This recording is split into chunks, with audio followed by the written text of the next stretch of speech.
मोहम्मद अमनान, आप देख रहे हैं आज़ाद डिजिटल। नाज़रीन, माहौलियाती आलूदगी जो है फैसलाबाद के लिए एक बहुत बड़ा चैलेंज है, क्योंकि ये इंडस्ट्रियल सिटी है और हुकूमत की जानिब से जो है इस सिलसिले में हर साल जो है कोशिशें ये की जाती हैं कि स्मोक को जो है उसको कम करने के लिए जो है इक़दाम किए जाएँ। एंटी स्मोक गन्स जो है फैसलाबाद में भिजवाई गई हैं, लेकिन यहाँ के प्रोफेसर ने एक ऐसा फार्मूला जो है वो ईजाद किया है जो हैरानकुन भी है और इस हवाले से सहूलत का बाइस भी है कि फैसलाबाद में माहौलियाती आलूदगी को कंट्रोल किया जाए। यानी लिक्विड ट्री का जो है कामयाब तजुर्बा किया गया है एक प्रोफेसर की जानिब से, और उनका क्लेम ये है कि ये लिक्विड ट्री जो है ना सिर्फ इंडोर बल्कि आउटडोर भी जो है दरख्तों की तरह इस्तेमाल किया जा सकता है और कार्बन डाइऑक्साइड और दीगर जो केमिकल्स हैं उनको ऑब्जॉर्ब करने की सलाहियत ये रखता है। पूरी गुफ्तगू जो है उन्हीं प्रोफेसर की ज़ुबानी जानते हैं। आइए मेरे साथ चलते हैं। मेरा नाम डॉक्टर सरफराज है और पीछे जो आप देख रहे हैं ये ऑक्सीजेनिक्स ट्री है। मेरा अपना पेटेंट है, हमारी जो है वो टेरास पार्क प्राइवेट लिमिटेड की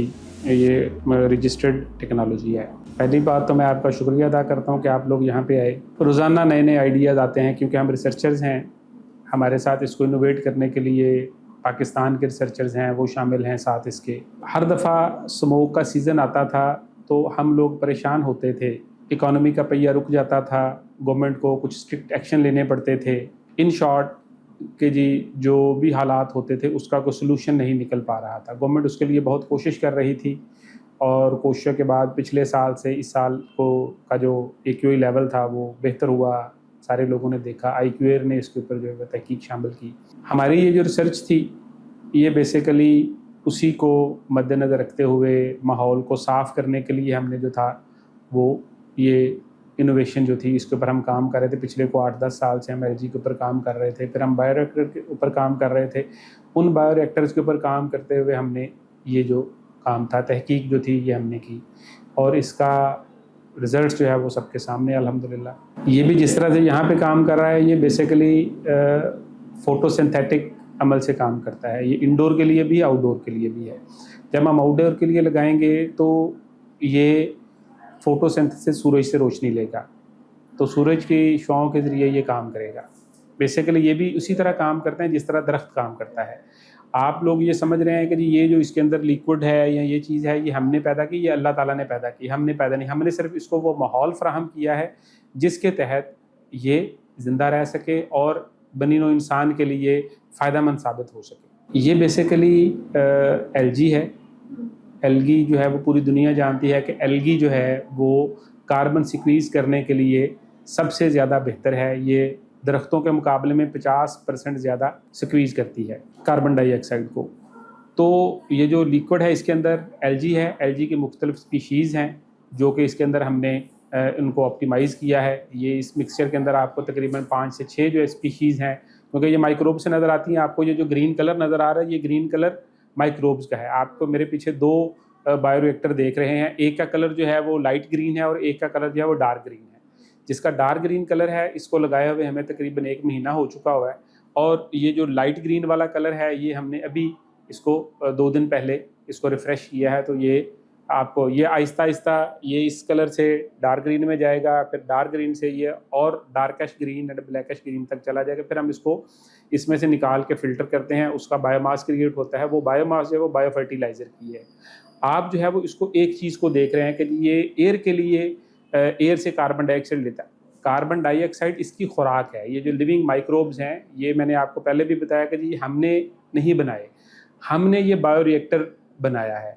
हमने ये बायोरिएक्टर डिज़ाइन किया है और इन माइक्रोब्स को, लिविंग माइक्रोब्स को, जो कि पानी के अंदर, समंदर के अंदर, नहरों के अंदर, दरियाओं के अंदर ये पाए जाते हैं, लिविंग माइक्रोब जरसूमे जिनको हम कह सकते हैं आप दूसरी ज़ुबान में, पंजाबी के समझने के लिए। तो ये जो लिविंग माइक्रोब्स हैं इनको हमने वो माहौल यहाँ पे फ़राहम किया है। ये हम इंडोर रखेंगे तो कुछ और होएगा, बाहर रखेंगे तो फिर हम इनको और किस्म का माहौल जो है वो फ़राहम करेंगे। तो ये दोनों जगहों पे बेटर काम करता है।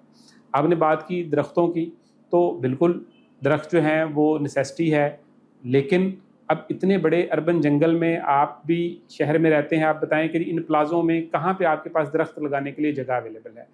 अगर दरख्त लगाने के लिए हमारे पास जगह अवेलेबल नहीं है तो इस आर्टिफिशियल माहौल को, जो कि आर्टिफिशियल चीज़ों की वजह से ही ख़राब हुआ है, जिसको हम कहते हैं इंडस्ट्रियलाइजेशन, तो इंडस्ट्री की वजह से ख़राब हुआ है, तो उसको ठीक होने के लिए भी कुछ आर्टिफिशियल चीज़ें ही चाहिए। उसके लिए भी कुछ इंजीनियरिंग के मैनेजमेंट्स या इंजीनियरिंग के सॉल्यूशंस ही रिक्वायर्ड हैं, तो वो इंजीनियरिंग के सॉल्यूशन बेसिकली हम जो है वो ये आपके पास इसका जीता जागता जो है वो सबूत आपके पास अवेलेबल है। इसका प्रोसेस तो नहीं है जी, आप हमसे ये छोटा जो कमर्शियलाइज ऑलरेडी हो चुके हुए हैं, ये हमारे पास काफ़ी सारे ऑर्डर्स जो हैं वो आते हैं, दूसरे शहरों से भी आते हैं। अभी हमने कुछ लाहौर इंस्टॉल किए हैं, अभी जो था वो हमारे पास कुछ और इदारे भी राब्ता कर रहे हैं कि जी हमें प्लाजाज में लगाने हैं। लाहौर की हद तक फैसला, कुछ घरों से कॉल्स आ रही हैं, अभी कुछ कराची से हमें कॉल आई थी, अदर कंट्री से भी हमारे पास कॉल्स आ रही हैं, सऊदी अरेबिया से, यूएई से, और इसी तरह मिडल ईस्ट के कुछ कंट्रीज है वहाँ से भी कि जी आप हमें ये सिस्टम जो है वो दें। आप इसको देख रहे हैं सिर्फ एक पैमाने की हद तक कि जी ये लिक्विड ट्री है, ये एयर से कार्बन डाइऑक्साइड को कम करेगा। आपका जो अगला सवाल बेसिकली ये होना चाहिए कि जब इसका बायोमास बन जाएगा तो फिर उसका क्या करेंगे? उसको फेंक देंगे तो वो तो फिर एक और हमने प्रॉब्लम क्रिएट कर दी, प्रॉब्लम के ऊपर एक और प्रॉब्लम क्रिएट कर दी। ये जितना भी मटीरियल इसके अंदर लगा होगा ये मुकम्मल इकोलॉजिकल सिस्टम है।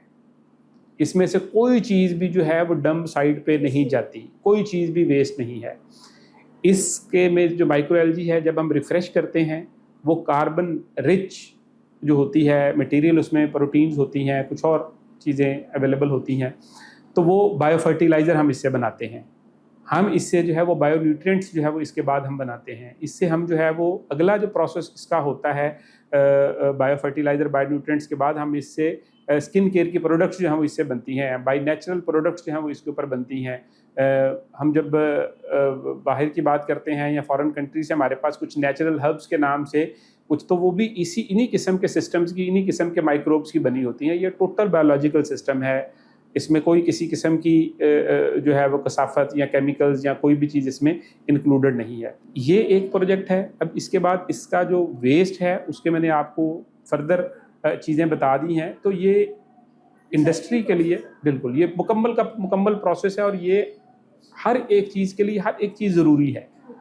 तो ये बेसिकली उन सारी ज़रूरतों को फुलफ़िल करने की एक कोशिश है।